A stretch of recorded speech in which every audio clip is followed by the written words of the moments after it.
What's up, everybody? Happy Monday. Great way to start your week. 2 hours of Gojo and Golic that is about to start. We're going to talk about the NBA slate of games on Sunday, some big ones you might have missed. Plus, Gregg Popovich, unfortunately, he had that mild stroke in November. We're not sure if we're going to see him again coaching. We will get into all of that. Plus, Shedeur Sanders will not be throwing at the Combine. Does it really matter? We will discuss. Plus, some great guests, all that and more coming up on Gojo and Golic.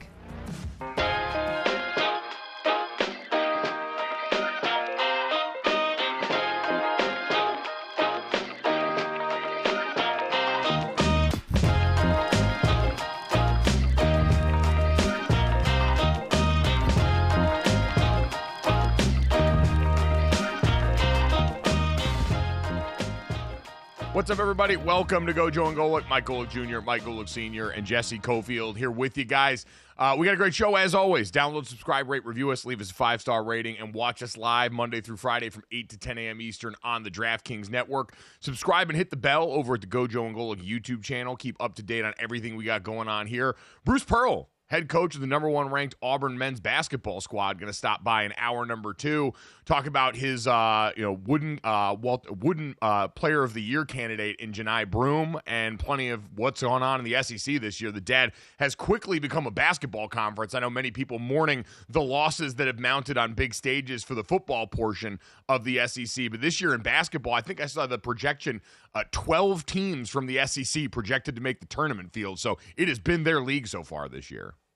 Yeah, at one point there was 14 teams they thought would get in, which seemed just crazy. But even 12, I mean, is unbelievable. You know, it was ACC dominance or Big 12 dominance, but SEC dominance in basketball is certainly something we haven't been used to. But they are taking control. There's no doubt about it. Yeah, I would say, God, the Big 12, watching the slide, Kansas continues to be on here, the way things have changed. But, we've got that two-person battle on DraftKings Sportsbook right now. If you're looking for the player of the year on the men's side, it is Cooper Flagg and Janai Broome. They are the only ones on the board at this point in the season, and deservedly so, given what we've seen. So we'll let Bruce Pearl make the case for his candidate and team leader in Janai Broome as their season goes along here. We'll also get to some stuff that we missed over the weekend. Matthew Stafford been officially given permission to go and seek a trade and seek out potential offers from other teams in Los Angeles with the Rams. We've got plenty of Combine stuff to get to because you know how much my dad hates the underwear Olympics. And so I'd have to imagine thrilled by the proceedings with Shedeur Sanders. But, Dad, it feels like we got to start with what feels like the end going on in Philadelphia. And I don't want to be too hyperbolic, but, man, this situation with Joel Embiid and his knee just seems to be going from bad to worse here. News coming out of Philly that he is probably going to need surgery here, the ailing knee that they've been trying to put that off for a long time here, as he has continued to be unavailable for this team, as the Sixers overall have slid here with Paul George not playing his best basketball for the majority of this year.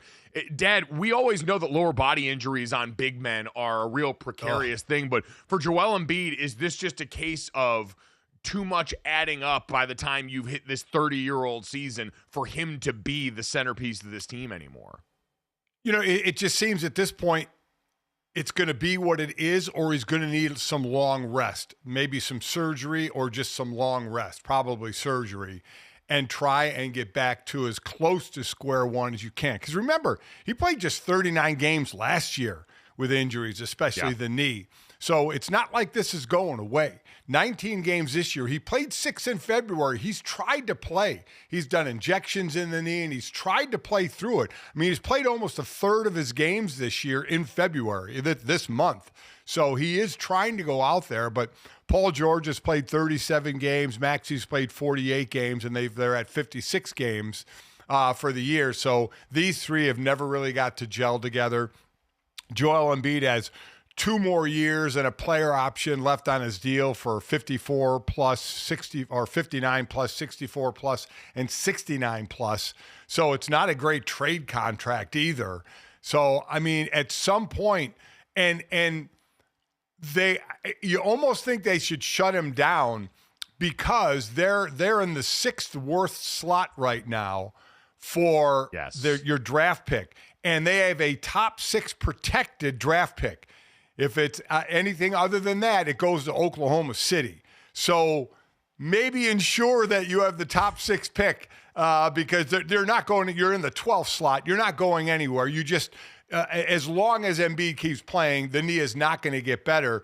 I would say just shut him down, do the surgery if you need it, try and take a deep, long breath, and be ready to go next year. What he's done is admirable, right? To go out here and try and push through it, to try and get back on the court and do this. But to your point, with the three of them available, him, Paul George, and Maxey, they're only 7 and 8. So it hasn't even taken long enough for them to be able to go out and try and maximize what they thought would be the core of a roster where, Dad, this was always the concern, right?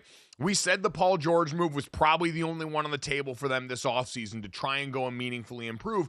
But the problem was, for everyone involved in this core, this was always the looming specter in the background. It was this ever-present threat of injury. And with Joel Embiid this summer being part of the Olympic run as well for Team USA, he said, I never adequately had time to rest and recover in the way that I probably needed to for this. This was Joel Embiid talking more about the knee injury that's plagued him and what comes next this season.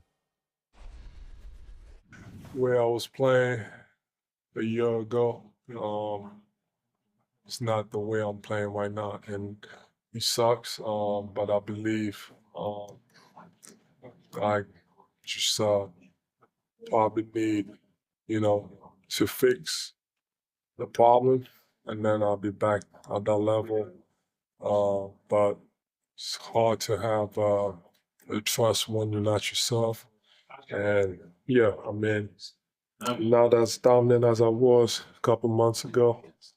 But that doesn't mean I still can't have a lot of impact on the game. Just me being out there, I think, helps a lot. And Dad, you can tell that's the hurt of a great player who watches on tape the way he looks and hardly recognizes, I'm sure, the guy that he sees out on the court at this point when he's even available out in the court. And we know for Joel Embiid, career long, that's always been the thing, but we've seen him push through injuries and have success before. Most of the Sixers playoff runs have been marked by that, but this is a far cry. I mean, you have a built-in way to get a top 6 pick, right? You have a built-in way to basically, for lack of a better term, tank your season. I mean, dude needs his knee fixed. I mean, he's just going to go along and you're just going to prolong the rehab of the knee to, at best, be a play-in team. You're a game and a half out of the play-in in the 10th slot, and what's that going to get you?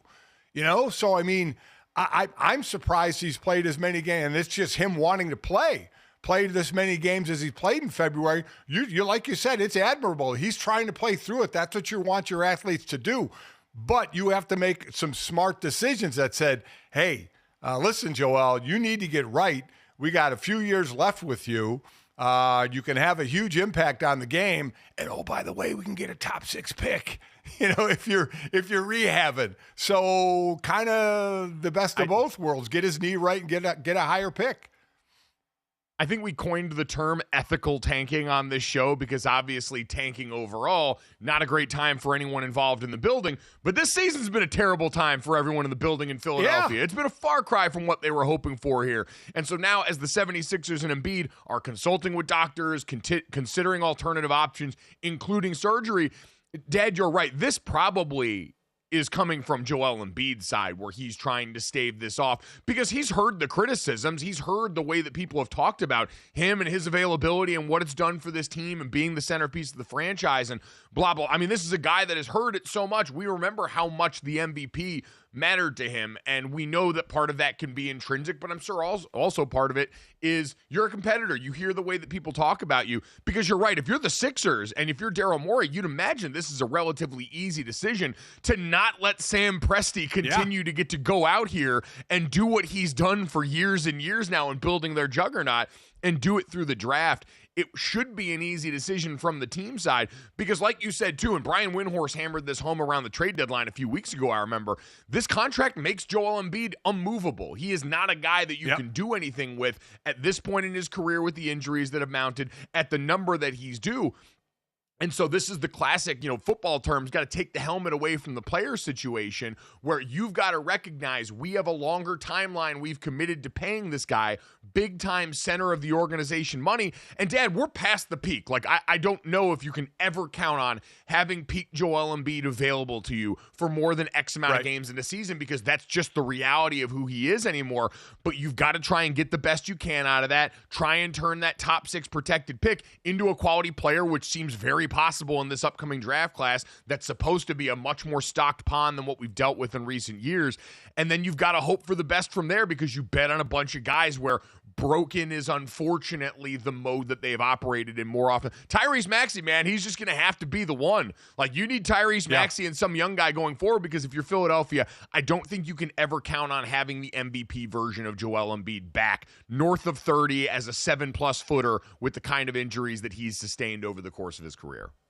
Yeah, then you have Paul George, who has 2 years and then a player option at over $50 million each of those years as well. So yeah, I mean, this is you have a built-in and for Embiid, you're right. He's probably never going to reach the peak Joel Embiid, but you have to try and get the best version of him. You know he's going to be on your team. Right. If you're going to make a run, you got to try and get the best version of him, and he needs fixing. I mean, that there's one thing to play through when you're near the top or you feel you're in the mix. But I don't understand it now. Now it's just got to be shut him down, get it fixed, and oh, by the way, that draft pick comes along with it. Exactly. So 7 straight losses for the 76ers sort of underscore the current state of affairs. That leads to them hopefully doing this. And like you said, I'm kind of rooting for that at this point. Put everyone out of their misery. Give this guy a chance to go out and heal, which seems like he rarely has, and then try and recircle the wagons this offseason for Philadelphia. That'll be the hope for them. Dad, on the other side, on the coaching chair, we need to talk about something we missed last week, and that's the situation with Gregg Popovich in San Antonio. This team that already lost their best player in Victor Wembanyama to deep vein thrombosis in his shoulder, blood clotting at the end of the season coming off the All-Star game, that's now going to keep him out for the rest of the season here. We might have seen the last of Gregg Popovich, period, at this point. The reports came out that he's not expected to return this season and his NBA future uncertain, according to Shams, after he continues to recover from a stroke suffered in November leading up to one of their games. And Dad, if that is the case, and Pop is already the oldest NBA coach in history at 76 years old that he coached at this year, this is a guy that deserves to go off and enjoy the rest of his life, but what a massive loss for the basketball community this would be here.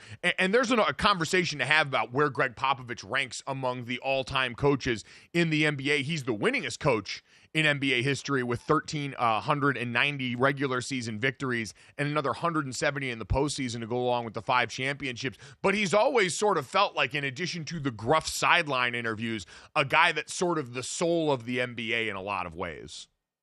Oh, I mean, he deserves to be up there near the top of the coaches, right? I mean, 5 championships in basically 15 years. The first one in 99, the last one in 14, throwing 03, 05, 07 in between there. He put the Twin Towers together in David Robinson, who was drafted in. Remember, David Robinson was drafted out of Navy in 87. Didn't play till 89. Had 2 years of service that he had to give to the Naval Academy before he could play. So he started in 89. Then Tim Duncan got there in 97. David Robinson ended up winning 2 titles. They won 2 together, David and Tim. Tim won all 5 titles for Popovich. Popovich was the coach of the 20 Olympic team that won gold, I think, in Japan. And you know, obviously the gruff sideline reports, but also a guy, whether you liked it or not, spoke his word. You know, he was not afraid to speak his mind inside of the sport and outside of the sport. Certainly known for that as well. Went into the Hall of Fame in 23, so he's where he belongs in the Hall of Fame. He was the oldest coach in the history of the game back in 2020. He passed Hubie Brown, who was 71 when Hubie coached his final game with Memphis. By the way, Hubie Brown, 91, finished calling games at ESPN, and still sharp as a tack. It's just, Hubie Brown is one of the most knowledgeable basketball people I have ever listened to in my life, as a quick aside. He just like oozes it. When you're around Hubie Brown, you just can't help but learn something. It just falls out of his pocket like change. So true. Yeah, and so Pop passed him in 2020 as the oldest coach in the NBA, and he kept going. Yeah. As you said, now he's 76. So, yeah, he's one of the all-time greats who, again, suffered that stroke before a game against Minnesota November 2nd. And, I at 76 years old. Now, listen, we sit there and say, go enjoy your life. But, man, maybe his life is enjoying coaching. You see these coaches are crazy, and I mean that in a good way, that they live to coach. So I wouldn't put it past him to keep coaching. I have no idea, but obviously he shut down for the rest of this season as San Antonio goes now 6 straight years, their longest drought of no postseason if they don't make it this year. Mitch Johnson, their assistant, has been the acting head coach for the time being. And I don't know what they would do going forward at that spot, because that's the other portion of this, Dad, is, to your point, Gregg Popovich had still been effective, albeit in different ways, right? We knew in recent years this team had hit a lull. It had netted them Victor Wembanyama. It may net them another great player in this upcoming draft, depending on how the rest of the season goes, which should be poorly. But part of the appeal of Wemby going there was you're going to a guy in Gregg Popovich who is this great molder and developer of players and is the perfect landing spot, especially for an international-born player like Victor Wembanyama. And we had seen kind of a softer side of him, it felt like, Dad, because for a while it was. All we got was the guy presented on the sidelines. But we had seen, whether it was age, experience, and understanding that this team wasn't the ones he had in the past, where you had Manu Ginobili and Tony Parker and the rest of these guys that you could coach really hard because they were veterans who could take it, who were on the cusp of winning a championship here. We'd seen him sort of pull back a little bit in the way that he had talked about a lot of these guys. And so to lose that guy as your developer of a young player like Victor Wembanyama, who's going to be successful, I think, no matter what. Yeah. But it felt like that kind of combination. We always talk about it, whether it's, the guys we just mentioned with Pop, whether it's the Mahomes linking up with Andy Reid in the NFL, when you've got an all-time great player and coach that match up, the sky feels like it's the limit. And now if it were to be a different voice in Wembanyama's ear, it does make you wonder a little bit about what the trajectory for the franchise now looks like when it would be in someone else's hands. Yeah, would it be in Mitch Johnson's hands? Would they, if Pop is done, would it go somewhere else? Would they go to a former head coach? Don't know the answer. Obviously, we're not on the inside there. Don't know, but they're certainly looking to get a decent pick to help Victor. They got De'Aaron Fox in that trade. They're looking to build. And they're a team certainly on the rise from last year. They still have an under 500 record, but they're much better win-loss wise than last year, sitting at 24-31, still like 3.5 games out of the play-in, so they have a shot for that. But well, no, they don't. Victor's out. What am I saying? He's done for the year. Yeah, so they're looking for a high draft pick, kind of like the 76ers looking for that high draft pick. Wembanyama out, Joel Embiid should be out, and those teams should be looking for high draft picks. Yes, it should be all conversations about ping pong balls and fun there, because the rest of the season isn't going to be there. But again, if that is, and I'm sure that decision will be made on another day, and if so, the larger conversation about Gregg Popovich will be had another day. But it'll be a long and robust one to have, because again, based on the accolades, based on his style of coaching, and quite honestly, based on all the things you hear behind the scenes, the way he is taking care of the little people along the way as he's gone through this coaching journey. That's a dude that's going to leave a mark on this game that is massive, to say the least. Coming up next, though, speaking of the NBA, is anyone going to be able to stop the Celtics this year? What we saw over the weekend in a couple of high-profile matchups leads my father to continue to beat the drum for one team. We'll get to that next here on Gojo and Golic.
Before we get to a couple of the big hoops games from over the weekend, and it was a hell of a weekend between the shows that the top teams in the East put on. Luka finally tapping into a bit of the magic with the Los Angeles Lakers. Dad, I did enjoy NBA folks, the talking heads, the pundits that cover the league, all kind of taking their licks during the middle of last week when everything was going on with the Four Nations tournament in the NHL. And then like 24 hours later, they all debriefed and got together and came back out swinging. I saw everybody out here. Our guy Amin El Hassan at the Levitard show, Brian Windhorst is going on SportsCenter. All this different stuff where they were sick and tired of taking their licks from PK Subban and the rest of the hockey community, talking about the passion they play the game with and everything else here. It was fun to see them fight back, Dad, even if I don't know theirs is a winning hand. Oh, they don't have a winning hand, and they should fight back to protect their sport. And quite honestly, PK and hockey didn't really need to do it. Just enjoy the shine that hockey is getting. Everybody can see the comparison. You don't need it thrown in your face. Though, I think one of the reasons it was done is because it was the same time, basically, as the NBA All-Star Game, that the timing was the same. And you saw what you saw out of the NBA year after year, like they went through with the NFL and trying to fix the All-Star Game, still trying to fix the NBA game, and here's hockey just having a moment. So in all honesty, hockey should have just enjoyed the moment. Why spout off against the NBA? They have enough issues. But you're right, the NBA kind of bit their lip for a bit. And their lip was bleeding enough, and they said, okay, it's time to at least try. We don't really have a leg to stand on, but we need to stick up for our sport. Especially when, for the NBA, you are the more popular sport in this country. There's no questioning that. After the NFL and probably college football, the NBA is the highest one on the rung. And so occasionally, like you have that when it butts up with the NFL and the NBA, there's sometimes things that happen, and the NBA's got the high ground to stand on of all the popularity that they've enjoyed around here. And hockey is always, because of the timing of the seasons, too, positioned against the NBA, and for a number of reasons. The one thing that was interesting to me that I saw is the point that a lot of the NBA folks were making was about the role of fighting in all of this, which no doubt sent up the signal fire, right? The U.S. plays Canada the first time around, 3 fights in 90 seconds. And if you weren't already tuned in watching the game, now you're like, all right, there's bad blood. There's a lot of angst in the stands. Let's go and check this thing out. There's no doubt that's a part of it. And there's no doubt that, as many have talked about, the NBA legislated fighting out of their game a long time ago, mostly for reasons that have their core around race relations and the discomfort for a lot of people seeing people that look a certain way fight versus seeing the people that look the way they do in the NHL fight. And all of the conversation that we can have around that, absolutely warranted. It is no doubt stained with that in the discourse. The problem is that does sell a little bit short the effort you saw everywhere else. Like, to act like it was just, hey, people went over there because they were fighting. Like, no, there was a clear level of passion and effort in that game that does not exist in the NBA counterpart during most of the regular season overall, but especially not in the All-Star game. So we can also, in making the point in the response, say, yes, there is a point to be made about fighting, which no doubt had a big impact. But to say that that was the bulk of the conversation surrounding the effort or passion in the discourse coming off this NHL Four Nations tournament is also being a little bit disingenuous. You know, they talk about the NBA TV ratings being down. The NHL ratings are down as well this year. They're down 11%. But to the good of this Four Nations finals, which was seen by over 9 million people, the most by a hockey game since, I forgot, a game 7 or it might have been an Olympic game. I'm not sure. But over 9 million people. The thing about it is, you're talking about the fight bringing people to watch the final. Even the casual fan, if you followed the game at all and some of the talk, you knew there wasn't going to be any fights in the finals. The finals game was going to be like game 7. Or quite honestly, in Olympic, you're not allowed to fight. But in a game 7, you're not going to fight unnecessarily and end up in the penalty box. Not in a game 7, which is what this was like. So you knew there would still be the pushing and shoving, but there wasn't going to be the 3 fights in 9 seconds, or really any fights. There were no fights in that game because of the magnitude of the game. Yeah, 100%. Like, that one was standing on its own merit. And listen, it benefited from the spillover of the emotion we saw of that other game. But to me, to try and just say that that's the point on the passion, again, the discomfort around watching black men fight that led to people legislating that out of the NBA paired against the NHL, absolutely warranted and worthwhile conversation about why that's been the thing that's happened. That's a deeper bit of soul searching that everyone has to do. But to then just reduce down and say the NHL's passion, hockey's passion is solely coming off the fighting, disingenuous. The points about, hey, this was just an exhibition game. We just came off a summer where when you allowed basketball to wrap the flag around its competition, everybody loved it. We all had a blast with the Summer Olympics. We all loved watching Team USA and that. So it's not like basketball can't do this too at an incredibly high level. And for both of these groups that have, to your point, enjoyed a conversation, or I should say not enjoyed a conversation about their regular season ratings, they'll ultimately be defined by what happens in these postseason runs, and maybe that's part of the problem here. And for the NBA, Dad, part of the problem might be, I don't know if anyone's going to beat these damn Celtics. They go out there and, again, pummel the Knicks. I mean, the Knicks now 0-7 against all the good teams in the Eastern Conference here, struggling against teams with winning records in general, and going up against the Celtics group that just seems to have all of the same things that they had last year in a way that could make this really unfun, Dad, even for your beloved Cleveland Cavaliers. Interesting. You look at the standings, they're 6 games behind the Cavaliers. Yet nobody can beat the Celtics. I love Yates, our producer. He puts together a rundown, and he puts down big NBA games. And he mentions Knicks and Celtics, Golden State and the Mavericks and the Lakers. Where the hell is Cleveland and Memphis? Cleveland is number 1 in the East. Memphis is number 2 in the West. And you don't put that in the rundown. And that was a hell of a game. Cleveland had a double-digit lead. Memphis made a run at the end, but Cleveland holds them off for the win. Yeah, are the Celtics unbeatable? Hell no, they're not unbeatable. They played the Cavs 3 times this year. The Boston won 2 of them, 112-105 and 120-117. Cleveland won the other game, 115-111. 7 points is the biggest spread defeat in those 3 games. It was 7 points, 4 points, and 3 points. I would say the Cavs match up pretty well against the Celtics in a 7-game series. And oh, by the way, that's it. It's the Celtics and the Cavs. There's nobody else jumping into this party. Like you mentioned, the Knicks haven't beaten either one of these teams. And when the Knicks weren't in the top 3, they haven't beaten a top 3 team in the Eastern Conference. So they're sitting at 3 right now. It is Cleveland and it is Boston meeting for a 7-game series to go to the finals. Wow, they're putting Yates on blast in the control room here. That's foul to me here, all right? The Cavaliers are going to have a postseason problem. Until they go and show in Stugotz and say they can do it in the postseason, we know what NBA basketball rewards in terms of belief. It's teams that have been there, done that. That's fine. But to go about big games from Sunday, that's all I'm talking about. He's got Knicks Celtics or over the weekend. He's got Golden State and Mavs. He's got the Lakers. Third quarter. Luka showing up. You had a number 1 in the conference against the number 2 in the conference, East and West, playing in Cleveland and Memphis. That should be worthy of rundown material. That the last I checked. Instead, it's, oh, the Celtics are unbeatable. No, they're not.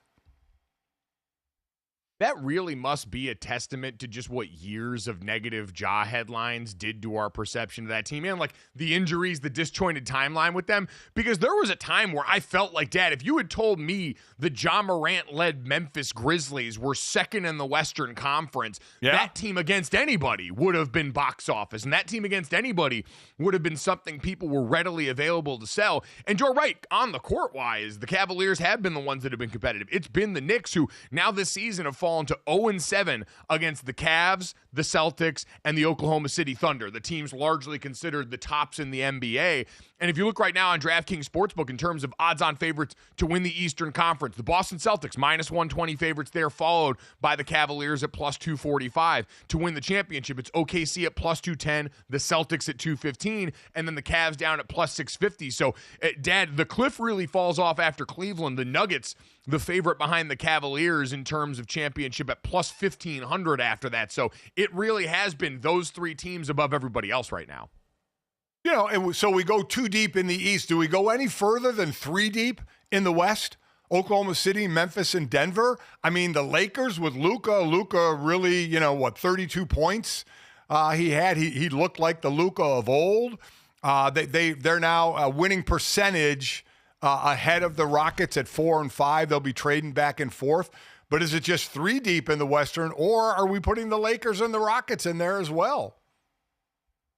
I mean, if you were going to buy in on the Lakers, and to the point you're making, they have the 5th best championship odds on DraftKings Sportsbook, just behind a Denver Nuggets team that they beat over the weekend, Dad. It's kind of their first real bit of proof of concept for the Luka Doncic era in Los Angeles, where you heard J.J. Redick talking about, I hadn't slept since the Pacers game, putting together the game plan for this one, and telling Luka Doncic to go out there and black out and have a rage moment and yell and scream at the crowd the way he did in that game. To see Luka Doncic finally unleashing from 3 the way that we had been used to see the full court passes to LeBron James and LeBron talking about, I'm a natural receiver, this guy's a natural quarterback, and those things come together against a team like the Nuggets that does have a recent championship on their resume, is one of the few teams we talk about in the Western Conference that might be capable of doing something because of Jokic, and to do that on the road where the Lakers just had not won against Denver in a long time was the first eye-opener that, okay, this Luka Doncic thing might actually work even a little bit this season.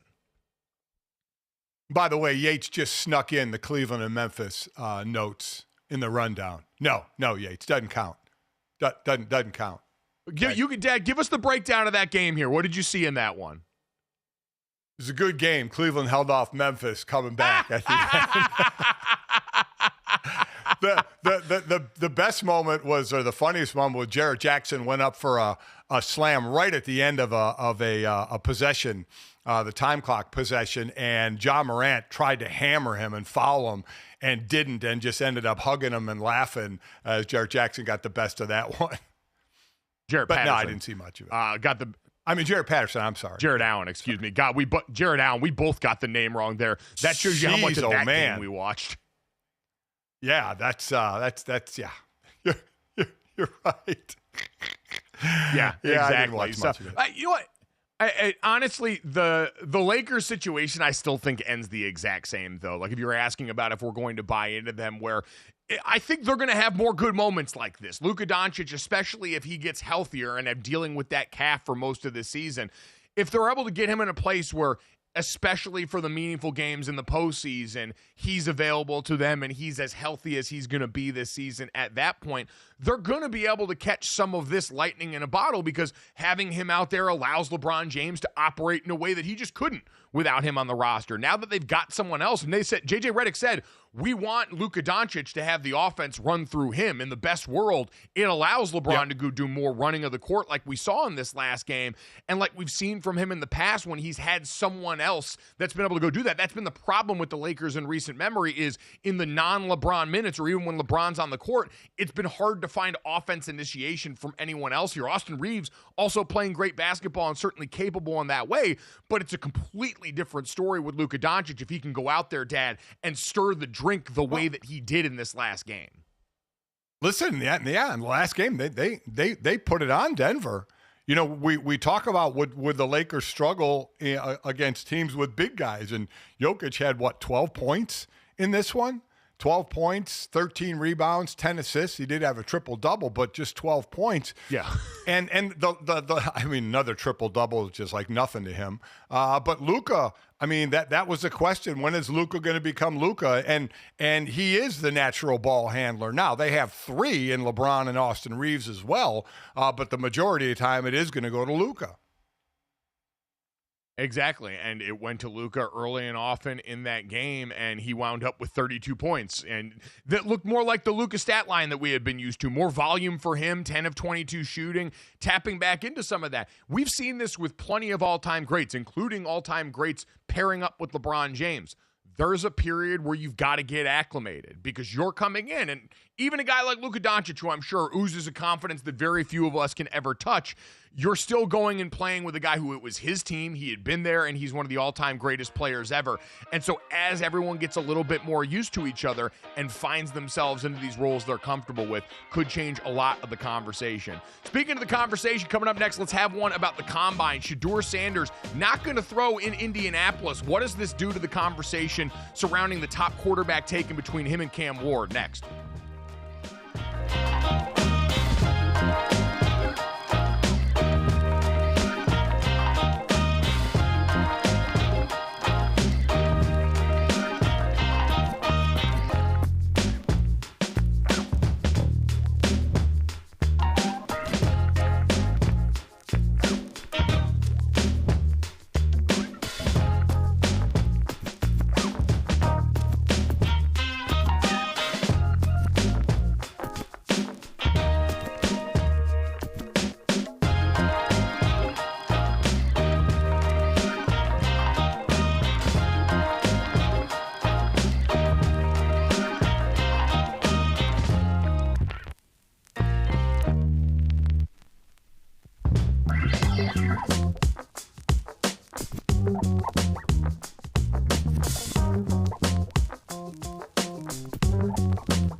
Welcome back to Gojo and Golic. Jesse Cofield, Mike Golic Jr. and Mike Golic Sr. here with you guys.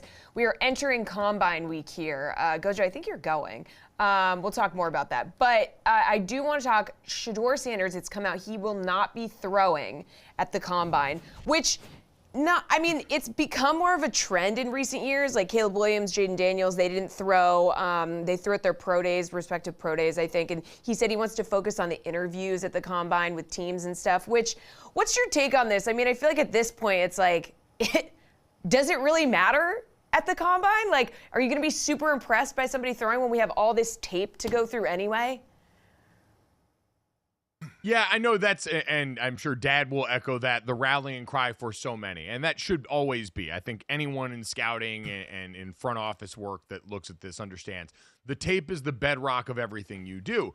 But the Combine, Dad, does afford people the unique opportunity that does not exist across college football in hardly any other avenue. Even the Senior Bowl only can have so many guys in it, does not have, it has not had underclassmen traditionally, all that stuff. And so what the Combine allows you is actual in-person comparison in movement drills that get these guys at least on the field. Like you said, it's not in pads. It is in shorts and a T-shirt, so you're only going to learn so much in a sport that's core tenet is violence. But it does allow you to take guys from different conferences that never saw each other on the field, that would never be in the same place at the same time doing the same thing, and at least see that point of comparison. And in this case, Shedeur Sanders opting to not do this. Dad, I have a feeling I know which side of this are you on, but do you think that this could or should have any effect on the way that he's perceived in the debate about him and Cam Ward being the first quarterback off the board?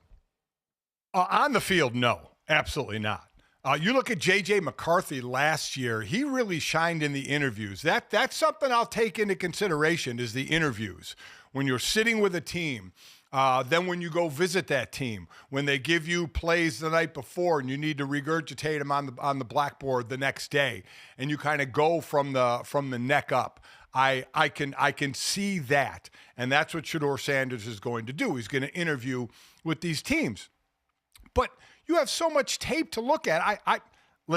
I'm not going to change my thought process. And for these players, this is basically an interview for them, right? And I don't just mean an interview. The whole Combine is basically an interview for the players. So if you're looking for a job and you're going to interview for a job, would you not want to, if you can, put yourself in the best position to interview for that job? And that's rhetorical. The answer is yes. So the best place to throw in their interview is at their pro day, because now they're throwing with receivers that they know. You're throwing with receivers, some of the best receivers in the game, but you don't know them. You're throwing routes, I get it, but you don't know speed, you don't know breaks, you don't know timing as well with those receivers. So and even then, you rarely have ball hits the ground more in the Combine than in a pro day for sure. But you put yourself in the best position to interview, to throw. That's at pro day. That's with receivers, that's you control the script. The quarterback coach or the O coordinator from your team controls a 50, a 65 player script, whatever it is. So you control the interview, which is a position you want to be in. And really, that process and the whole process, quite honestly, as someone that went through it, a decade ago now, but has gone through it, had plenty of friends go through it, it's just about showing your willingness and ability to prepare. Because no one expects, Dad, your pro day to be some actual indication of how you can play the position. Like you said, it's the most sterile, controlled environment you can contrive. That's why people like these guys to throw at the Combine, because what the Combine really is, outside of the medical and the interviews, which are far and away the most important part of this, team doctors getting a chance to poke and prod guys that they might eventually go and pay tons of money, and teams getting a chance to see what's going on between the ears from guys that they've watched on film, from guys that they've talked to, people in the building around them, the strength and conditioning coach, their head coach and offensive coordinator, the position coach that work with them, to now get a chance to tap into that is the most important. The rest of the Combine is an exercise in making you as uncomfortable, tired, and miserable as possible here, letting you do everything on very little sleep, getting you out out late at night doing these interviews, getting you up early in the morning doing this, not giving you a lot of time to warm up before these athletic events that are the beginning of the most important job interview of your life. Dad, that's really what this is, and I think why NFL teams like it, because they want to see if they can rattle you, because they know that's the job once you get to Sundays, is are you going to be rattled when things are uncomfortable? Yes, I will not throw the complete combine under the bus. I will if somebody uses the short shuttle as to raise somebody 10 spots in the draft. I think that's a joke. What I do agree with is, because, you know, Shedeur Sanders is going to be near the top of the draft. There's going to be 300 and some players there. Some aren't going to get drafted, and some are going to be later round picks. So that is where you do have to go run, and you do have to say, okay, this is the test that the NFL has for us. I have to prepare the absolute best I can for this test. Now, you have workout facilities, Exos here in in Arizona, and others that I didn't have, and I'll get to my combine in a minute, where they prep you. They not only prep you on the field, but they prep you in the classroom for your interviews with the team. You're almost like robotic going into these things, and even the teams know you're going to get some type of canned answer because that's how you're schooled. But the short shuttle and the high jump and the 40 and the drills, that I agree. That is all to show, did this guy prepare? Did this guy prepare for this and take this thing seriously? Well, and also athletically, does he meet the baseline standards of going out and being an NFL athlete, especially given historically what we know about these positions? But Dad, I'm just saying it because, like, watching the way a guy moves or seeing the kind of power that he can generate. Listen, as someone that couldn't generate a lot of power, if you're a guy that's built more like me and cannot go out there playing offensive line, and you can't have the lower body strength and explosiveness to go and push to a spot against better athletes that you're going to see on Sundays here, if I'm comparing you to another guy that's similar, like, these are all trying to find little differences in the margins.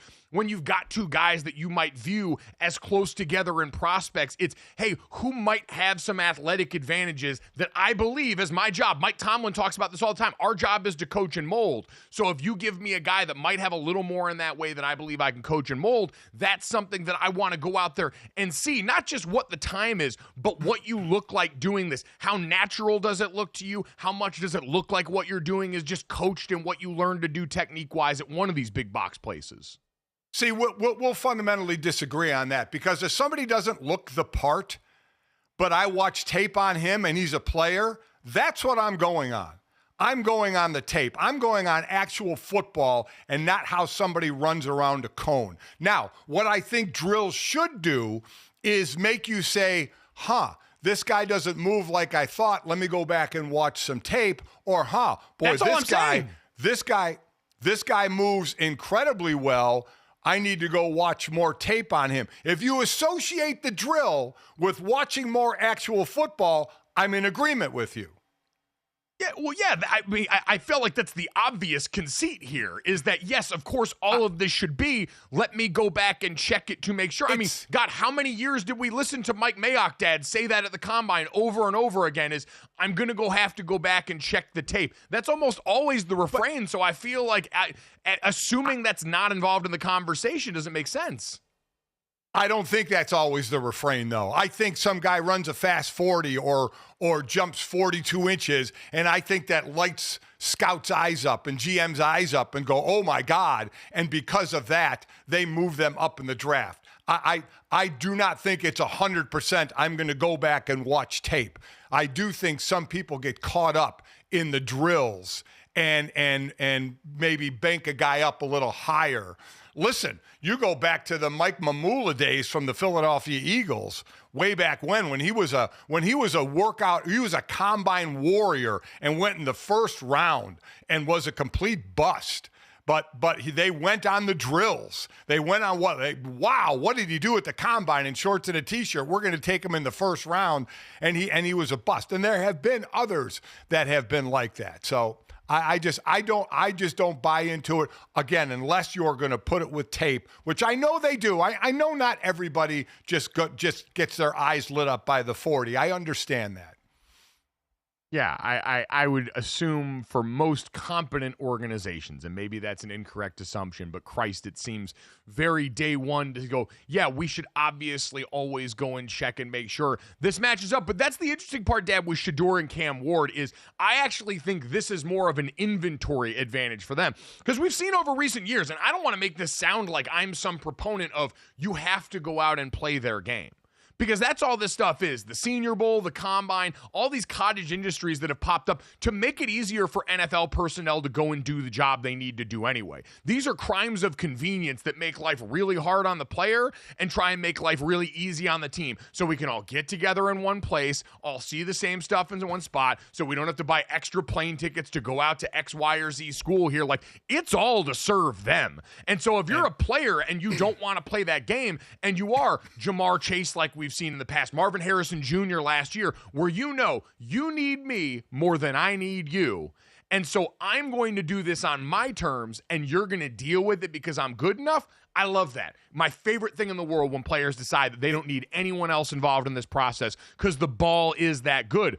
But for everyone else, it is kind of an opportunity to stand out. And in a normal quarterback class like last year, J.J. McCarthy, Michael Penix Jr., Bo Nix all did throw at the Combine.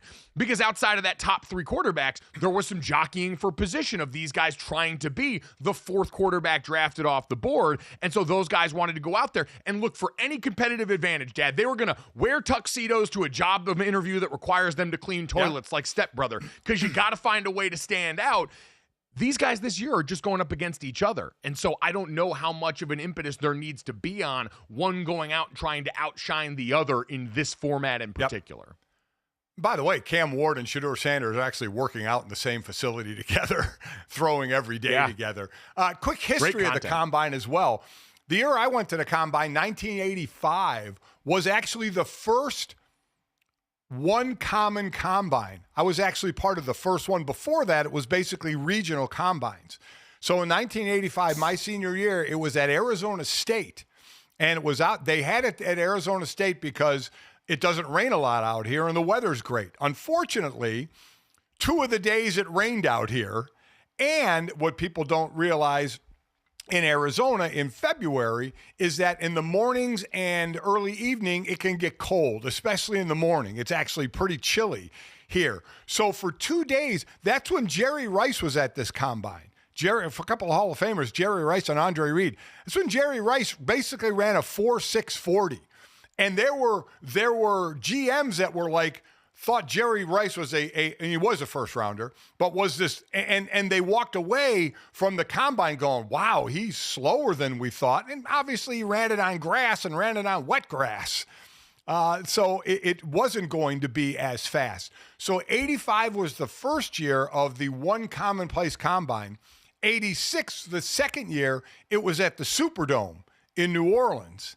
And then in 87, it started what continues to be the run in Indianapolis. So, and we didn't have places to work out. Like we trained the ones that went to the Combine, we trained at our facility at Notre Dame. And I'll never forget Larry Williams, an offensive lineman, was doing a short shuttle drill and rolled his friggin' ankle and couldn't then run at the Combine. It was like, we're like, oh my God, in one, move, it was done for him in the Combine. He went in the 10th round. I had surgery on my shoulder, the first of many, before that Combine. So I was just like getting poked and prodded at the Combine. But yeah, 1985 was the first common Combine at Arizona State. It's certainly come a long way since then, no doubt about it.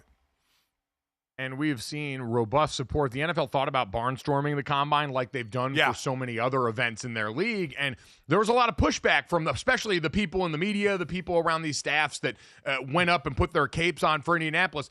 I've never been. I'm going this week, Wednesday and Thursday and Friday, to check out the scene there and see it. I didn't go as a player and I haven't been as a member of the media. And so I'm excited to see what all the hype is about with Indianapolis in particular hosting this event. Obviously, I went to college in Northern Indiana. I know it very well, but going to be interesting to take a peek behind the curtain and find out how Indy cooks. Coming up next, let's take a peek behind the curtain in Los Angeles and find out what the Rams are thinking, potentially putting Matthew Stafford on the block. Next on Gojo and Golic.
Welcome back to Gojo and Golic. A few performances you might have missed over the weekend in the NBA. Heat star guard Tyler Hero dropped a 40 ball in a 120-113 loss to the Milwaukee Bucks.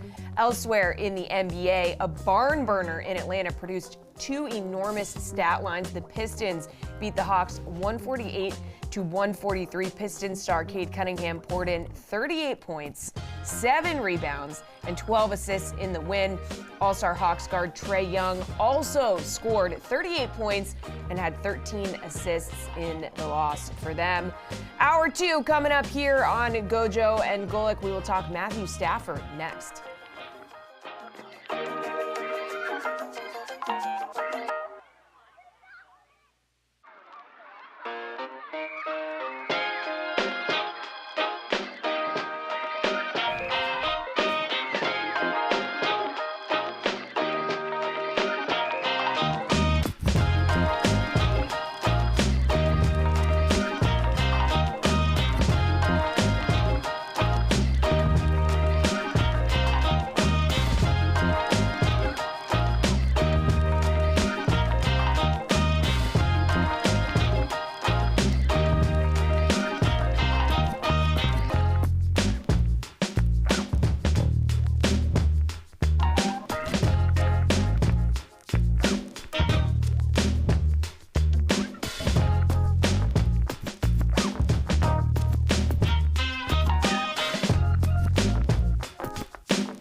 Welcome back to Gojo and Golic. Jesse Cofield, Mike Golic Jr. and Mike Golic Sr. here with you guys. Fellas, let's talk about Matthew Stafford. So we're getting reports now that the Rams are letting Stafford's agent talk to teams to gauge his value here on the open market. Whew, how did we get here, guys? He's got 2 years left on a deal. He's got guaranteed money next year, none in 2026. He restructured his contract last year, but apparently now they're letting him see if he might be walking. I don't know. What do we think of this? I'm thinking, Dad, this all seems very familiar. Like the 37-year-old Matthew Stafford, who as recently as last season was still doing things that looked classic Stafford. Like going out and some of the performances that he put on in critical moments looked like the guy. The game against the Buffalo Bills, obviously the wild card playoff round win against the Minnesota Vikings, all of that looked like the guy that he can still tap into at certain points. But he is 37. He is someone who's dealt with injury in his history because of the style of game he plays. And so this seems a lot, Dad, like the Lamar Jackson situation that we got a couple of years ago in Baltimore, where in that case, you had a version of the non-exclusive franchise tag that allowed the Ravens to basically make Lamar Jackson go out there and negotiate a contract for them. This situation, a little bit different in that Matthew Stafford is still under contract. It would have to be a trade, yada, yada. But it's still, I think, the same idea that they're trying to let the market go out and do the work at a time where it clearly seems like they have a different number in mind than their player. But I still ultimately don't think he gets out the door. What about you? I don't think he gets out the door either because, I mean, listen, I know Cooper Kupp's on the trading block as well, so maybe they're going to take a step back, though the young defense is growing together. You still have Puka Nacua, Kyron Williams. You know, your old line went through some injuries last year. I'm just trying to think of who you get. It's like you don't want to take, if you go back a little bit, you don't want to take two steps back. So I eventually think they work this out because I'm trying to think of who would be the successor, who would take over. Would you get a young Sam Darnold, a younger, I should say, Sam Darnold to a shorter term contract, a 2 or 3 year contract of the players that are available, of Aaron Rodgers, of Kirk Cousins, who else? Other quarterbacks that are available. I mean, what you have Russell Wilson, you have Justin Fields. So I think Justin Fields will stay with Pittsburgh. So I would be surprised if they let him go. Now again, a pre-June 1st release is going to cost you $49 million in dead money. A pre-June 1st trade is going to cost you $45 million in dead money. A post-June 1st release will cost you $26 this year and $22 next year. A post-June 1st trade will cost you $22 this year and $22 next year. So you're still getting hit with some dead cap. If you do it post-June 1st, you can split it over the 2 years. I'm with you. I don't think he's going anywhere. I think he stays with LA for another year or two. Yeah, to your point, there is not a major financial saving that comes with getting rid of Matthew Stafford at this juncture with all the stuff you just talked about and the cap implications here. The football side of it, we talked to Ben Solak about this last week. The Rams are a good quality organization. Sean McVay is a smart coach, especially as an offensive mind. And so they would rather be early getting out from something than be late, the way that, you know, a team like the Pittsburgh Steelers mortgage their future now that we've seen in a way that still affects them today to try and placate Ben Roethlisberger, who had been a franchise stalwart for so long. Matthew Stafford doesn't have that kind of history with this team, but he helped them win a championship. He was the guy that helped get Sean McVay and company over that hump. And so he is always going to mean something to this iteration of the organization, but not enough to where they would forsake their future as an organization that, like you said, managed to go and secure its future in other ways. Post-retirement of Aaron Donald by drafting really well along the defensive line here. I still just don't think, though, the gap between what they would get elsewhere and Matthew Stafford is in the place where they can afford to do this. Like, Dad, you mentioned Sam Darnold is the name that everyone's going to think of because he's going to be the belle of the ball this offseason among quarterback free agents. The same Sam Darnold that the Rams went out and undressed in that game, right?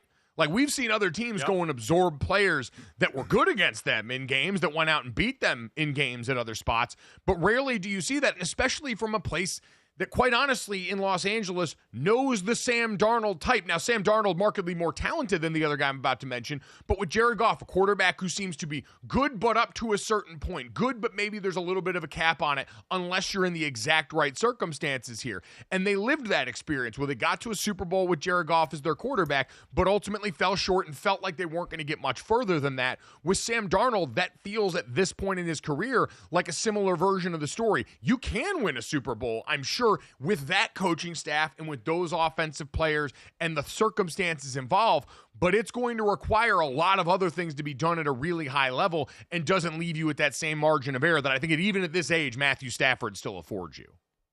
Yeah, I agree. I just don't see him even taking a half step to a full step back and going with a different quarterback.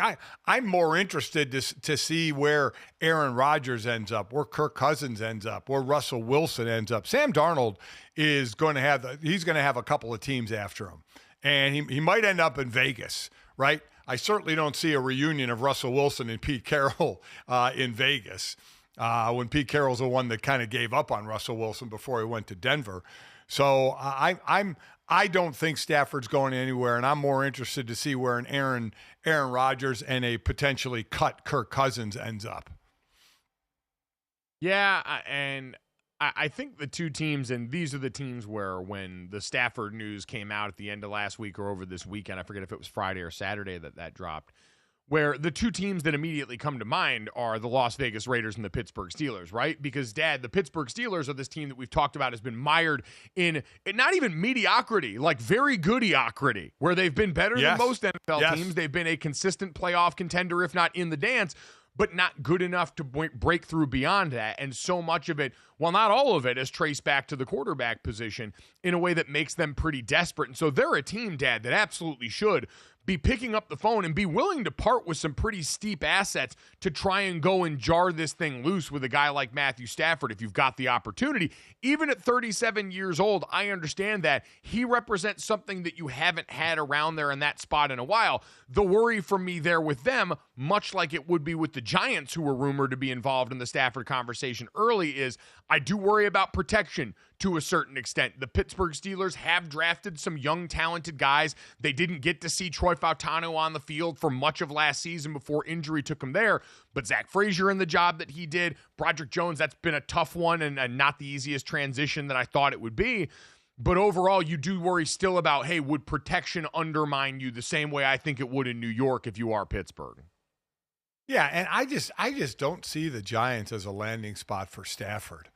I mean, they're just too far away. He's got a couple of years left. I just don't see him there. Now, Pittsburgh, like you said, they usually pick in the low 20s, right?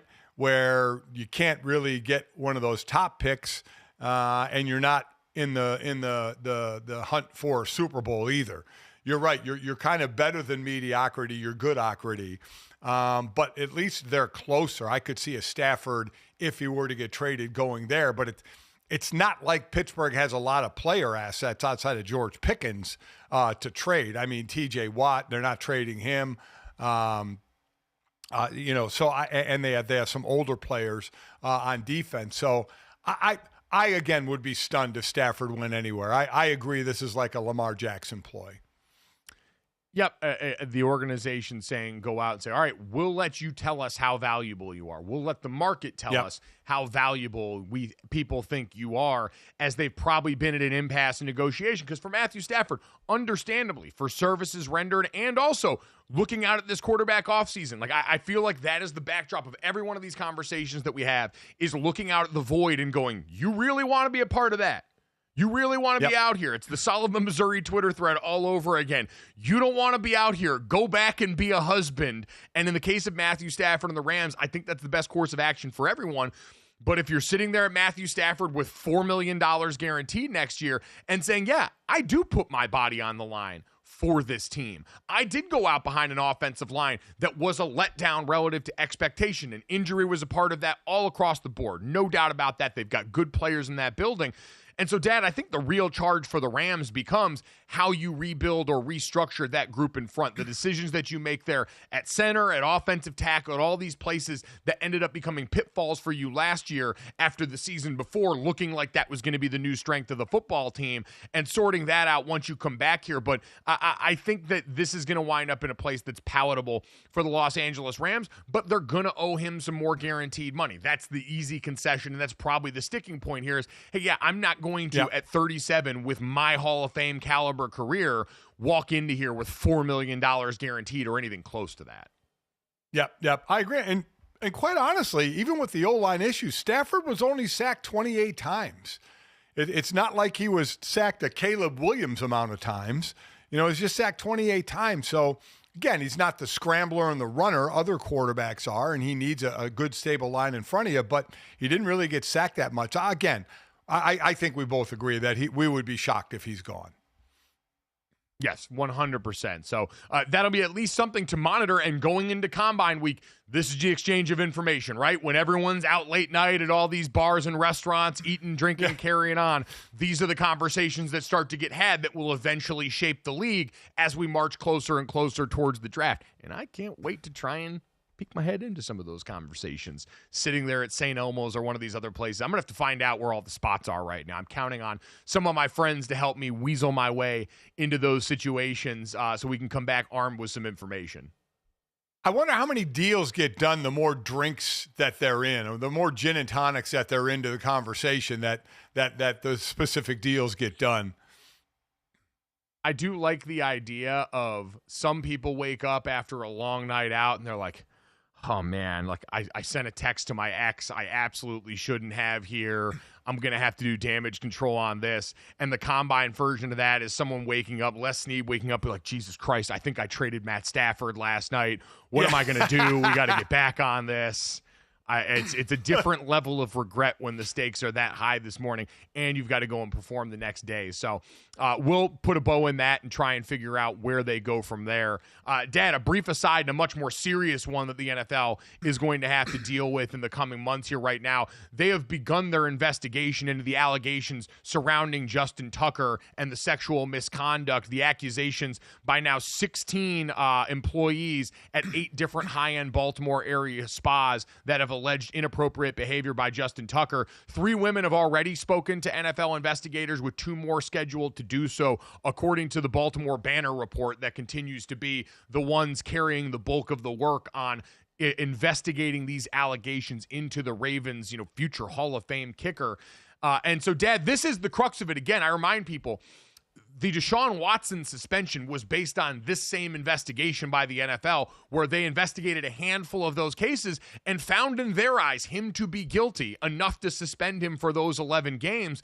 And for Justin Tucker, this is not right. He should be judged here based on what they find credibly about these allegations. And if they are true and they're finding there, this is a guy that should not be around football anymore. That being said, we also know that, like it did with the case of Deshaun Watson, your ability on the field for a lot of these NFL teams is the ultimate decider of that. Yep. And the Baltimore Ravens, I don't want to say would be getting the easy way out of this, but based on what we saw from Justin Tucker last year, would certainly make it a lot easier based on the product off the field for them to potentially make that move. Whereas with Deshaun Watson, we saw the minute criminal charges were cleared, all of a sudden the Browns signed up to give him the richest quarterback contract and the worst contract in NFL history.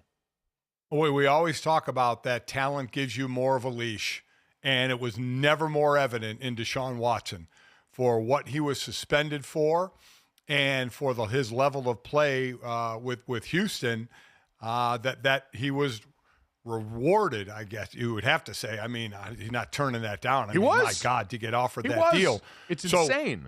Justin Tucker right now is the most accurate kicker in the NFL. But we also know it's a what have you done for me lately? Deshaun Watson had done a lot lately in Houston, so that's why he got the ridiculous contract he got. Justin Tucker has struggled, and he's been in the league since 2012. So, yeah, you wonder if this doesn't go well for Justin Tucker and he gets suspended. Obviously, Baltimore or will have to look for a new kicker anyway because he's suspended, but you wonder if that will be the end of Justin Tucker's career. Yeah, and again, that's not the way it should be. It should be strictly based off these allegations that are disturbing in nature and that should not be the kind of actions associated with someone in this league. But we can draw up a place that we wish exists, or we can reckon with the reality of the one that does, and that's sort of what we've got here in the terms of the way these teams often make their decisions. Back after this with Gojo and Golic and more sports coming up next.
Welcome back to Gojo and Golic. So Mike Golic Jr. and Mike Golic Sr. are obviously Notre Dame simps, okay? And I can't imagine, guys, that it felt very good over the weekend when NC State topped #1 Notre Dame women's basketball, breaking that 19-game winning streak. Oh, God, it didn't feel good, Gojo, I know. You just call us simps? Yeah, huge simps. Well, yeah. What is that? I think the term is fan. I would say you guys have crossed into some Notre Dame freaks, but, you know. Senior doesn't even know what fans like.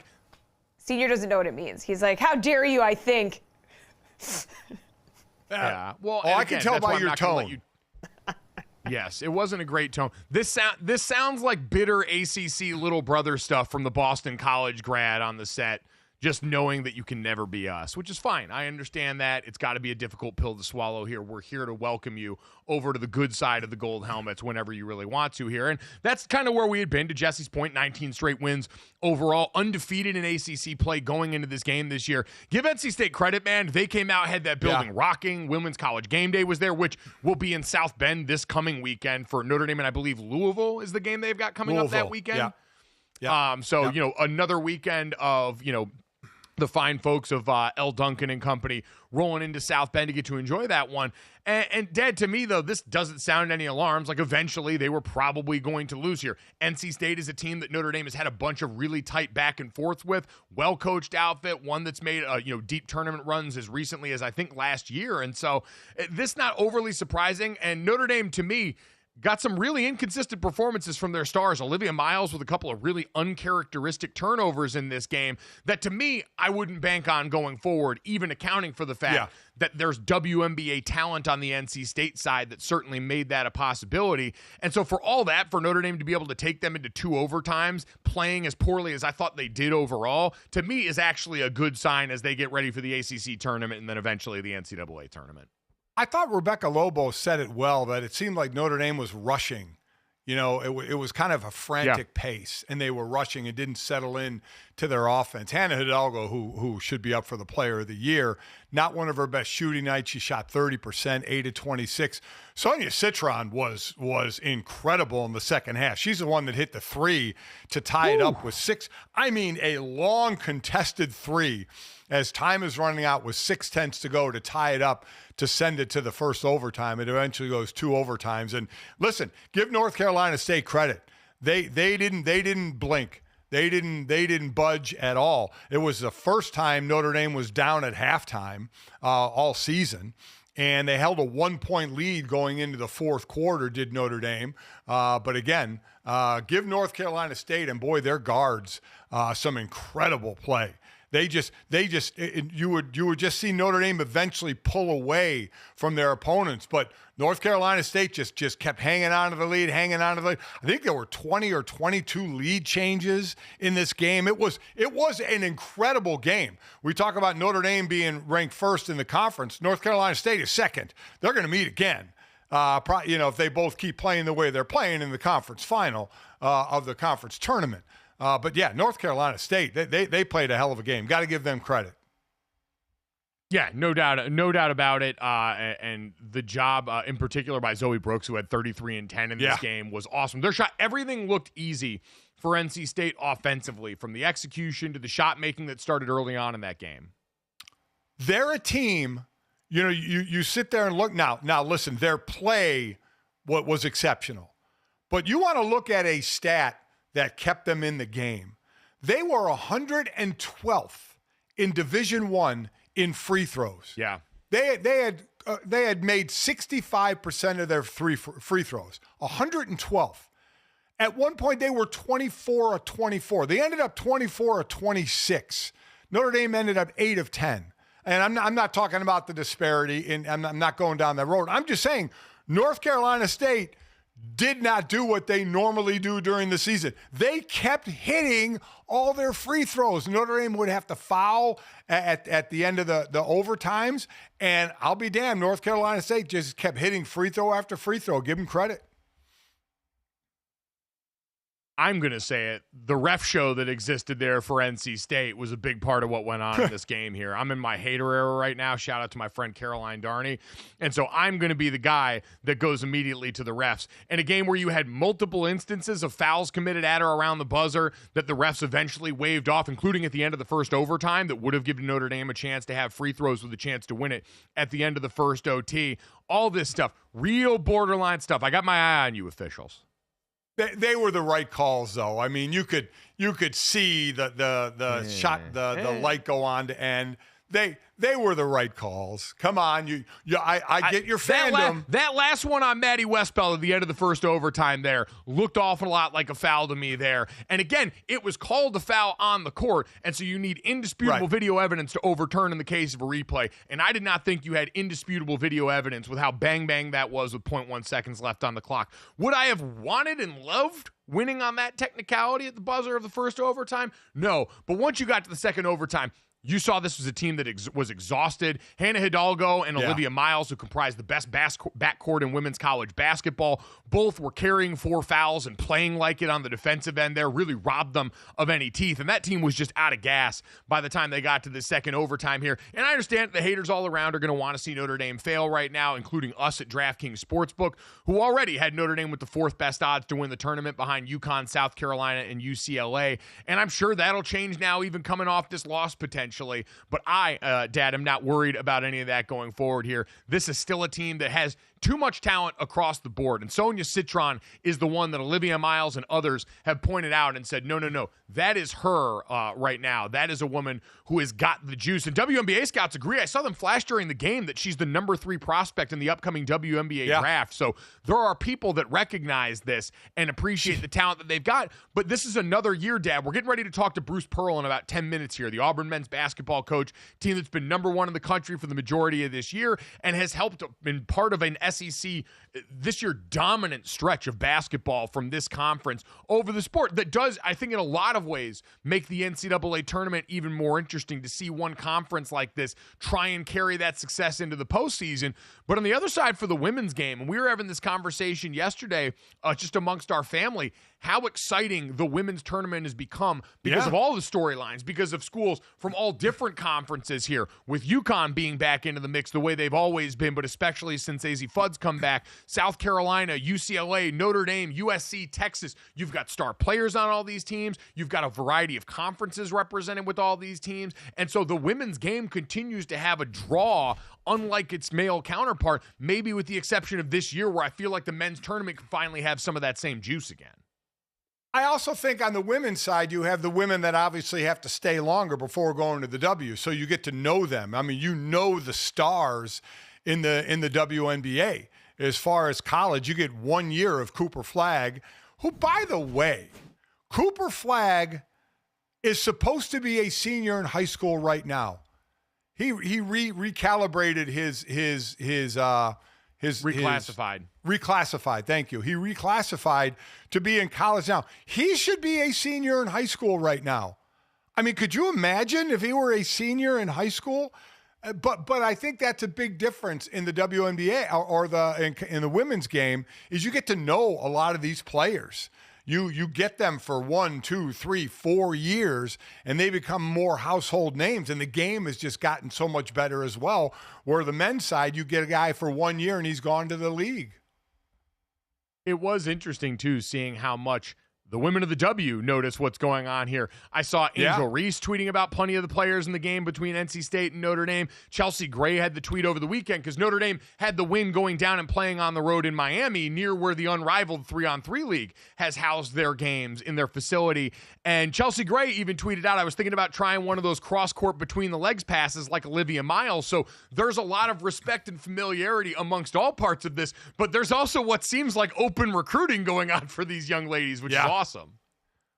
Of the 10 starters on the court for Notre Dame and North Carolina State, there's projected 5 to be first-rounders in the W draft. So, I mean, that just goes to show the talent that was on the court. And, these two teams can see each other 2 more times, right, in the ACC tournament and in the NCAA tournament. So, as well as you talked about the depth, I think UConn is the favorite. Aren't they the favorite to win the title? Yes. I mean, between UConn and Texas and UCLA and Notre Dame and South Carolina, you wouldn't be surprised if any of those teams end up making a run and winning.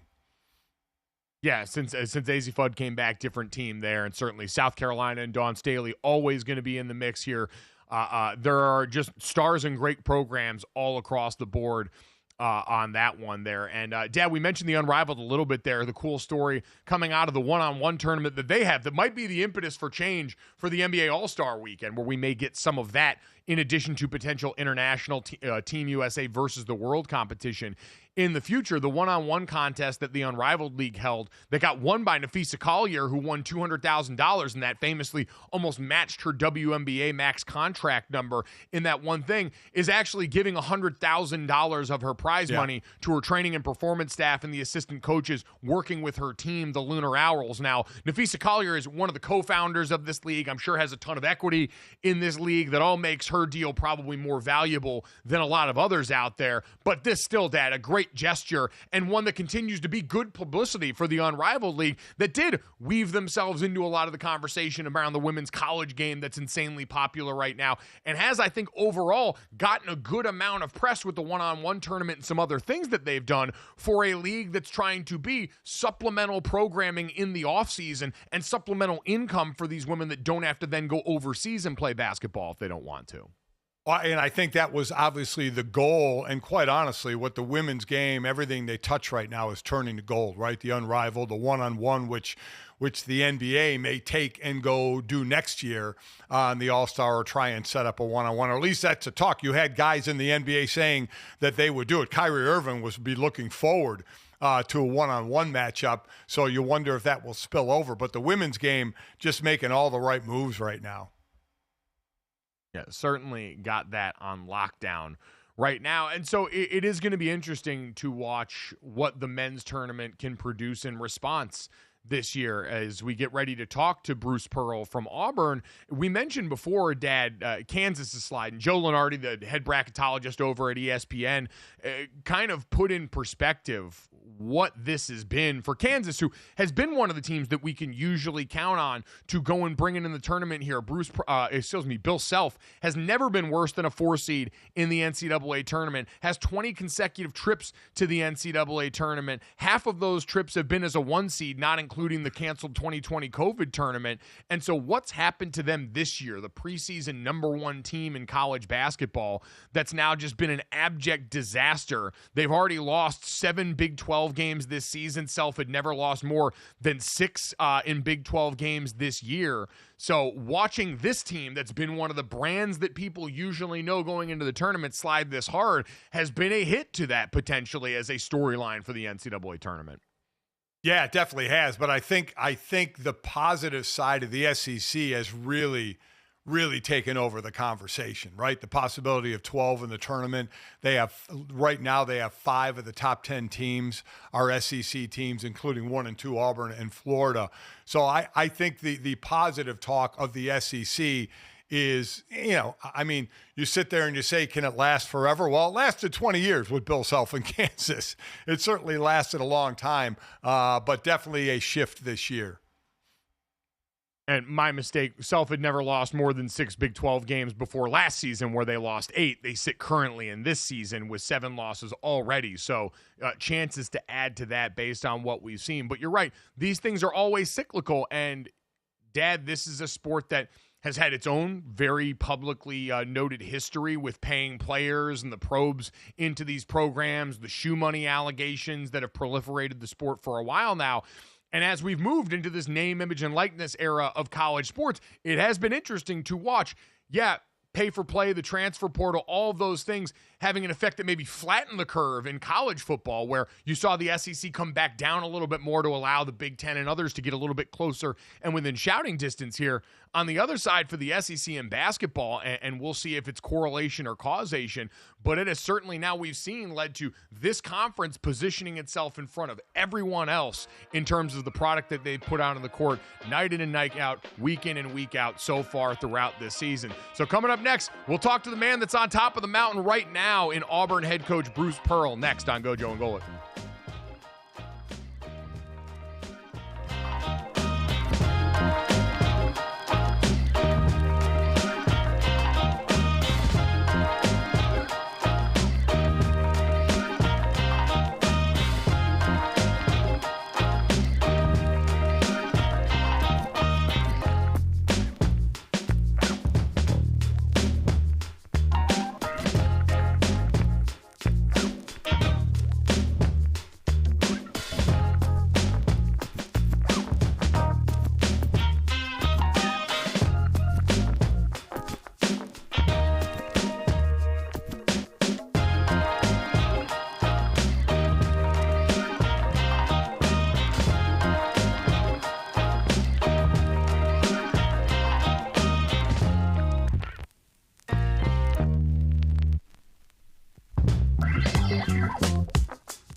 All right, welcome back to Gojo and Golic. We've talked a bunch about college basketball this morning, both on the men's and the women's side here, but let's bring in the man who is on top of the mountain currently on the men's side, the number 1 ranked Auburn squad. Head coach Bruce Pearl, kind enough to join us here now, Coach. Good morning and congratulations on all the success this season. How you doing?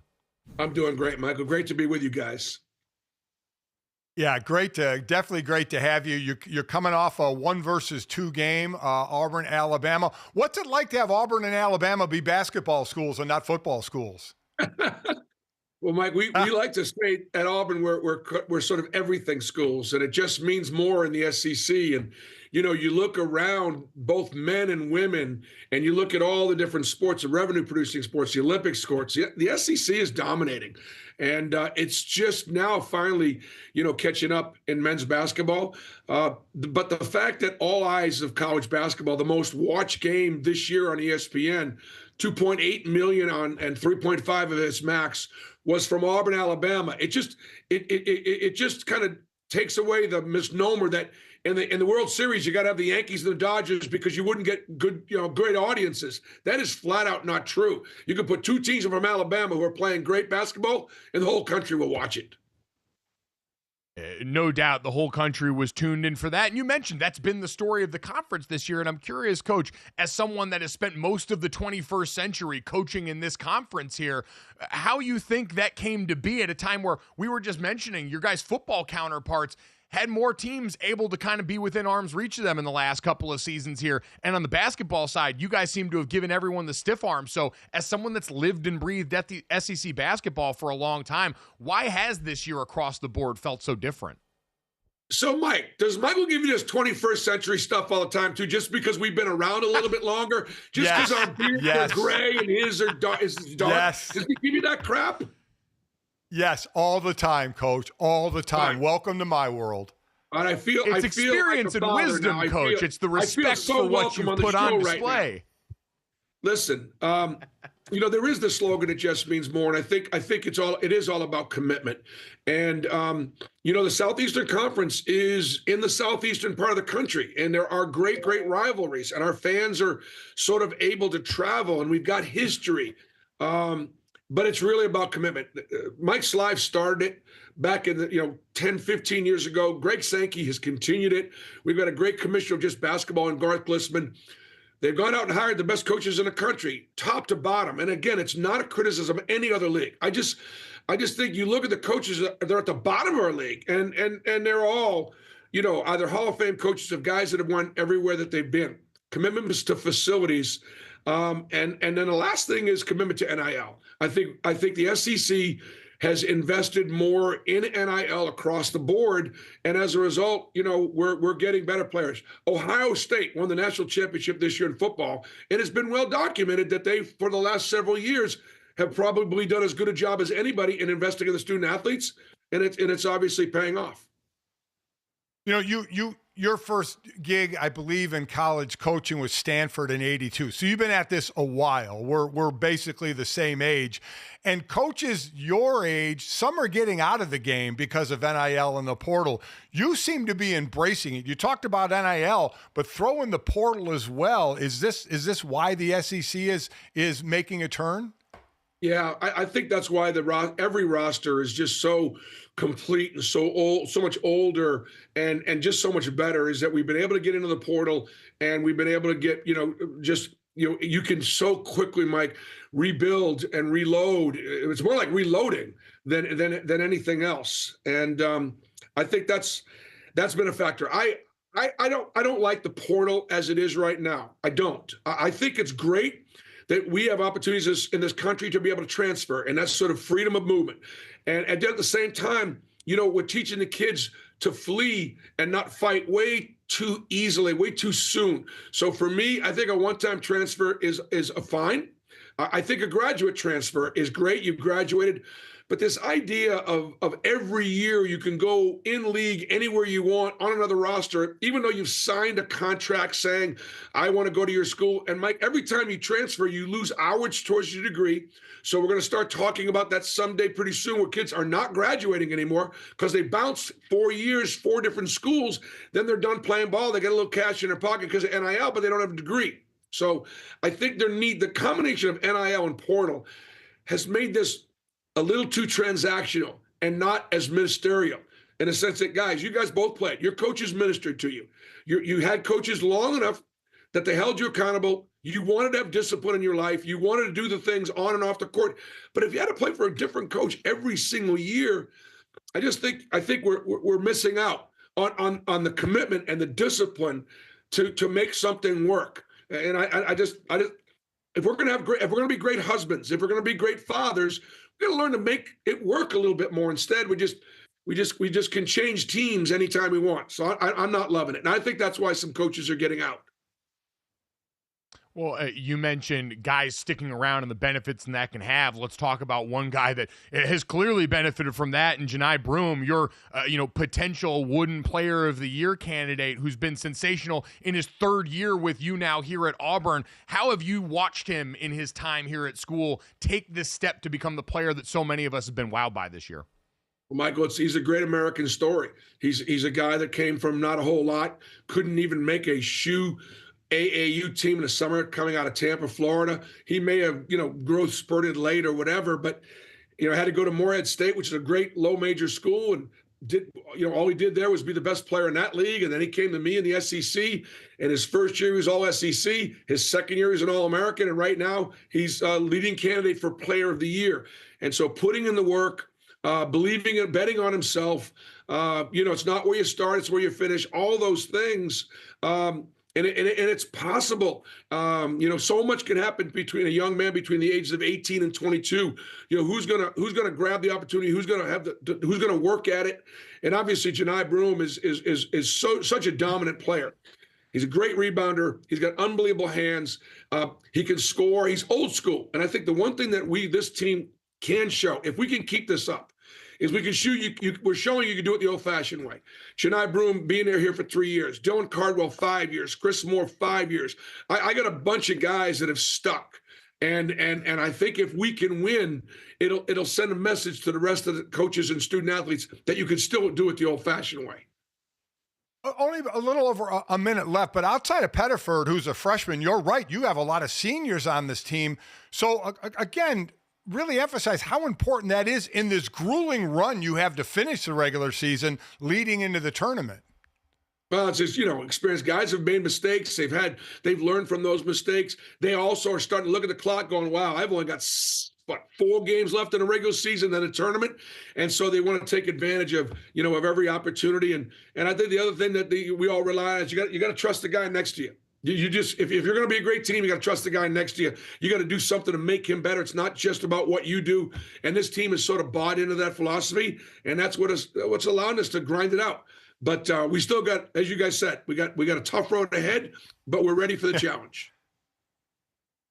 Certainly the challenge ahead. Dad mentioned it here, but ranked Ole Miss, ranked Kentucky, ranked Texas A&M, and then, of course, ranked Alabama to finish the season off. So going to be a lot to get prepared for, and so you don't need to spend any more time with us, Coach. We know you got plenty more on your plate. We appreciate the time this morning. I apologize for any age-related things that could have been interpreted as shaming here. We appreciate your time this morning and have respect for your experience around the Southeastern Conference. How about that? I wouldn't have it any other way. My kids wear me out the same. I had breakfast an hour ago. I couldn't even tell you what I had. We have that much in common at least, and I'm 35, so that might be just something that's true across the ages. But, Coach, we appreciate the time this morning. Thanks, and best of luck down the home stretch. All right, great to be with you guys.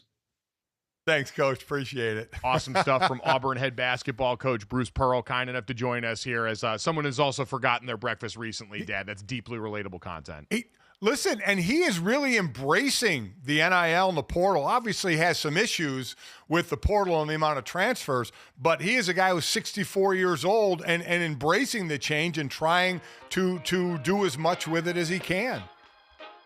Yeah, it's, again, it was always going to be who was able to navigate all of this the best and try and create an environment that either kept players or was able to bring them in and did just that. We'll finish it off with this, that, and the third next year on Gojo and Golic.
All right, let's wrap up the show the way we always do. This, that, and the third. 3 quick stories to send you into the rest of the day.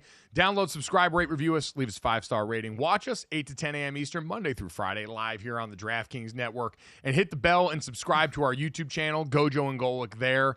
As always, thank you to our guests, Auburn head coach Bruce Pearl, kind enough to join us today. If you missed any conversation with him, make sure you check it out wherever you get our podcast or right here on YouTube as soon as we get done. Guys, let's get to this. Dad, have you ever taken a half-court shot for anyone at the halftime of a game? I know for years, especially at the height of Mike and Mike, you guys did first pitches and all that stuff. Did you guys ever get to do a half-court shot? Never did a half-court shot. I did a puck shot at a Notre Dame hockey game into the really small slot, and I made it from the half ice. Yeah, I made that. That was pretty cool. First pitches, yes. And I'm glad with my shoulders, I don't think I could reach the rim on a half-court shot. I would have to throw it so awkwardly to try and reach the rim. But there's nothing like a big-time shot that's for big-time money or food for everybody. Yes, now that you say it, I do remember we were all at our family, the Notre Dame hockey game, where you hit that shot during the intermission, and it's electric. You get the whole crowd going here. It's great juice for the stadium, and in the case of one Bucknell student, money in their pocket. So Alex Rodriguez got invited to do the half-court shot for cash at a Bucknell game. They beat Army 84-53, and A-Rod goes and hits a bank shot over on half-court to win $10,000 for one Bucknell student. So he was at Bucknell to speak about his company Jump Platforms, along with 2 other entrepreneurs, and then managed to go and do this, Dad. So shout out to that student. $10,000, nothing to shake a stick at. I mean, listen, that just gets a crowd going, right? When you're shooting for $10,000 or shooting for a car or something and you make it, that's just good, clean fun is what that is, where some fan, gets $10,000, which is so cool. It is, and I don't want to slander Bucknell because, again, they're doing what they can there. But part of this is also like, man, $10,000, I shouldn't be as jaded as I am. But knowing that we've watched on College Game Day where McAfee and this kick are putting 6 figures into the pockets of some of these kids who go out there and boot it on game day, it's hard to come down off that high and get as jacked up about the $10,000 in this situation. I also saw on Twitter I'm that amazed someone was like, yeah, all 12 people in the crowd went crazy. That's low. I was always amazed. Crowd size queens here. Yeah. I was amazed when McAfee on the second kick would actually go up in money. And normally, you get a second chance at something, you come down in money. McAfee would go up in money. I was always amazed with that. Yeah, no, it's a bold strategy, but it clearly worked out well, both in ratings and in popularity for that segment that's now getting brought up here. And so noted Minnesota Timberwolves owner Alex Rodriguez, there you go, Bailey, goes and nails this shot in the clutch at halftime.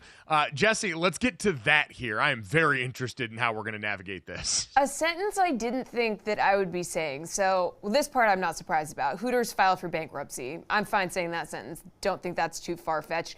But then some of the NBA's best apparently are big Hooters fans. So we got KD posted an AI picture of him and Devin Booker at Hooters, ?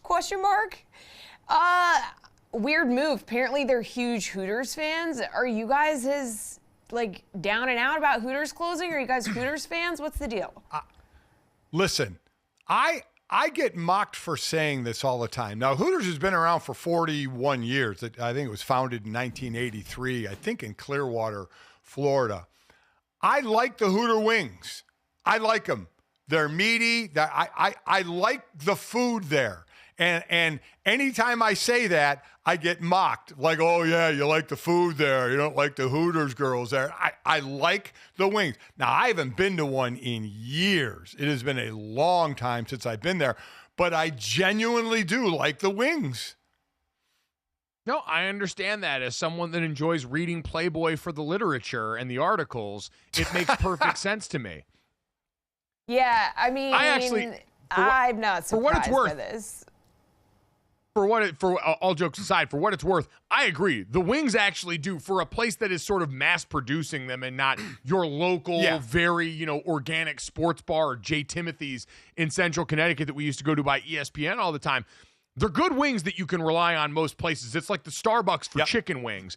All, jokes about the outfits there aside. And apparently, Kevin Durant, longtime Hooters enthusiast and ball knower, going back to his Twitter account, I can understand him putting on the cape here, one of our most online athletes using Grok version 3 on X to give him the picture that would eventually become the basis for all this.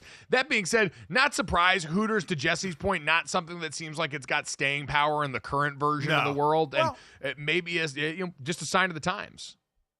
Yeah, again, 41 years, has been around a long time, but it's just not certainly nowhere near as popular as it once was, not by any stretch. Yeah, I don't think the youth of America are down with this kind of thing anymore. They think that's lame as hell. Yeah. Yeah.